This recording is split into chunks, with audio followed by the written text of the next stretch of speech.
साथियों, आधुनिक एयरपोर्ट जैसी सुविधाएं, कनेक्टिविटी का आधुनिक इंफ्रास्ट्रक्चर, ये किसी भी राज्य के लिए नई संभावनाओं और नए अवसरों के गेटवे होते हैं। ये राज्य के बढ़ते आत्मविश्वास और लोगों के भरोसे के स्तंभ होते हैं। आप भी जब देखते हैं कि असम में इतने शानदार हाईवे बन रहे हैं, एयरपोर्ट बन रहे हैं, तो आप भी कहते हैं अब जाकर असम के साथ न्याय होना शुरू हुआ है। वरना साथियों, कांग्रेस की सरकारों के लिए असम और पूर्वोत्तर का विकास उनके एजेंडे में ही नहीं था। कांग्रेस की सरकारें और उनमें बैठे लोग कहते थे, असम और पूर्वोत्तर में जाता ही कौन है।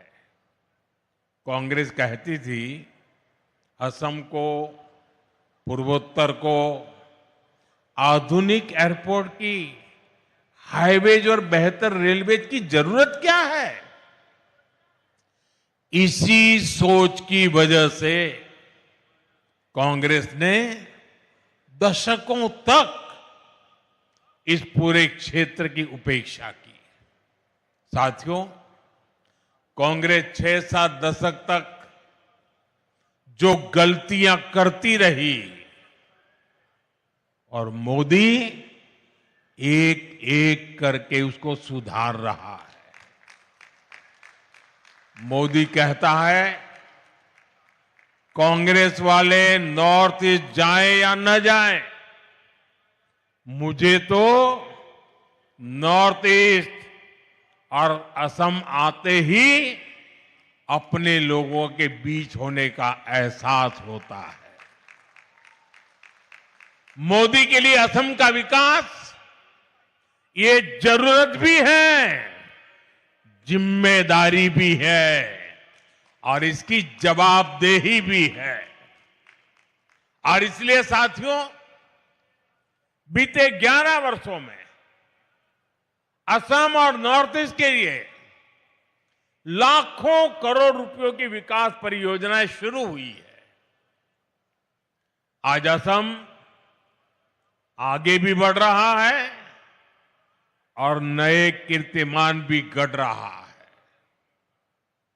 मुझे जानकर अच्छा लगा कि असम भारतीय न्याय संहिता लागू करने में देश में नंबर 1 राज्य बना है। असम ने 50 लाख से ज्यादा स्मार्ट प्रीपेड मीटर लगाकर भी एक नया रिकॉर्ड बनाया है। कांग्रेस के समय में असम में बिना पर्ची, बिना खर्ची के सरकारी नौकरी मिलना असंभव था। लेकिन आज यहां हजारों युवाओं को बिना पर्ची, बिना खर्ची नौकरी मिल रही है। भाजपा की सरकार में असम की संस्कृति को हर मंच पर बढ़ावा दिया जा रहा है।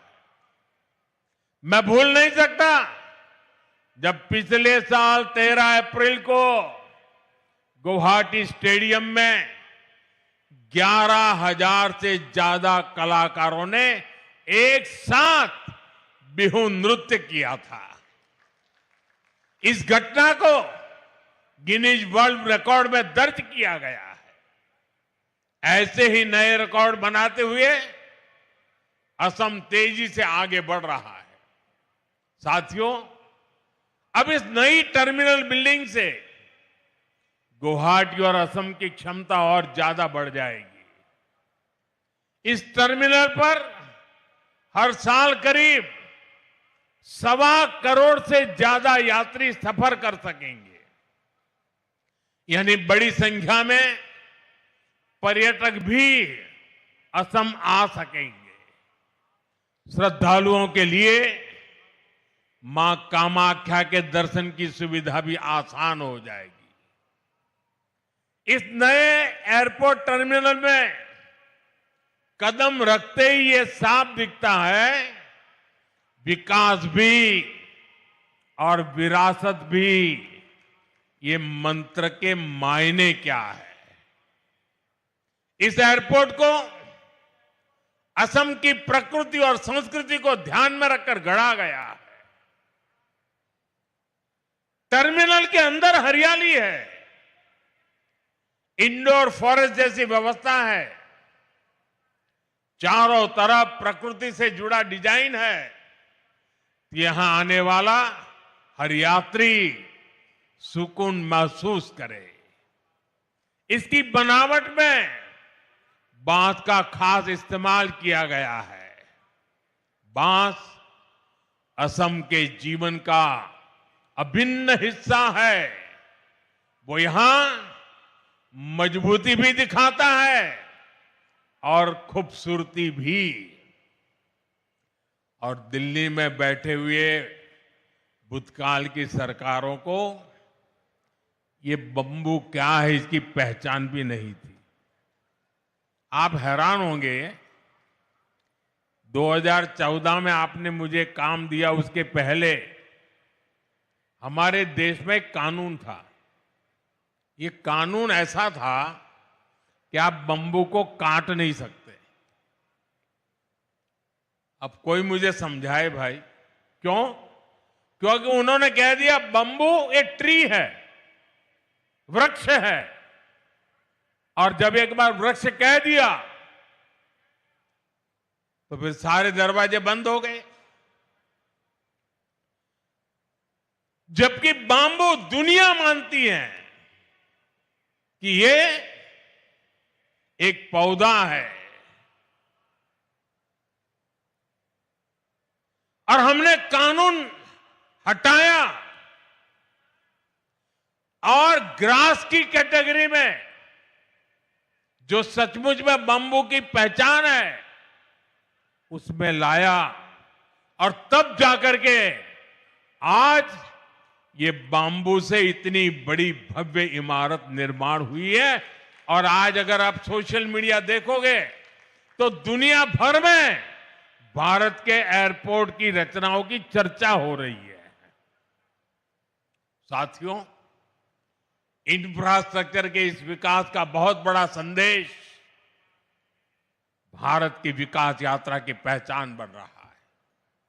इससे उद्योगों को बढ़ावा मिलता है, निवेशकों को कनेक्टिविटी का भरोसा मिलता है, लोकल प्रोडक्ट्स को दुनिया भर में पहुंचाने का रास्ता खुलता है, और सबसे बड़ा भरोसा उस युवा को मिलता है जिसके लिए नए अवसर पैदा होते हैं।